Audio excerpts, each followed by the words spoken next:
ইরানে অর্থনৈতিক চাপ থেকে জন্ম নেওয়া অসন্তোষ এখন আর কেবল দ্রব্যমূল্যের প্রতিবাদে সীমাবদ্ধ নেই।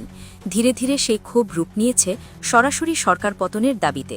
রাজপথে নেমে আসা বিক্ষোভকারীদের সঙ্গে নিরাপত্তা বাহিনীর সংঘর্ষে পরিস্থিতি পৌঁছেছে চরম সহিংস পর্যায়ে। দেশজুড়ে অচলাবস্থা ঠেকাতে সরকার ইন্টারনেট সংযোগ বন্ধসহ একের পর এক কঠোর সিদ্ধান্ত নিয়েছে।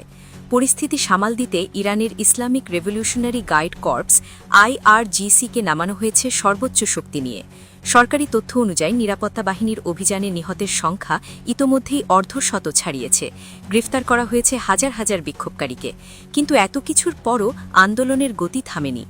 এই উত্তপ্ত পরিস্থিতিতে আগুনে ঘি ঢালছে আন্তর্জাতিক রাজনীতি। ইরানের অভ্যন্তরীণ বিক্ষোভে প্রকাশ্যে সমর্থন জানিয়ে আরও সক্রিয় হতে আন্দোলনকারীদের উৎসাহ দিচ্ছেন মার্কিন প্রেসিডেন্ট ডোনাল্ড ট্রাম্প। শুধু সমর্থন নয়, বিক্ষোভকারীদের ওপর গুলি চালানো হলে ইরানের সরাসরি সামরিক হামলার হুঁশিয়ারিও দিয়েছেন তিনি। ট্রাম্পের এই বক্তব্য তেহরানে দেখা হচ্ছে সরাসরি হস্তক্ষেপ হিসেবে।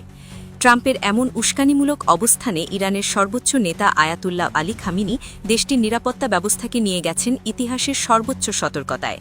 গোটা দেশে ছড়িয়ে পড়া বিক্ষোভ দমনে IRGC-কে বিশেষ দায়িত্ব দেওয়া হয়েছে।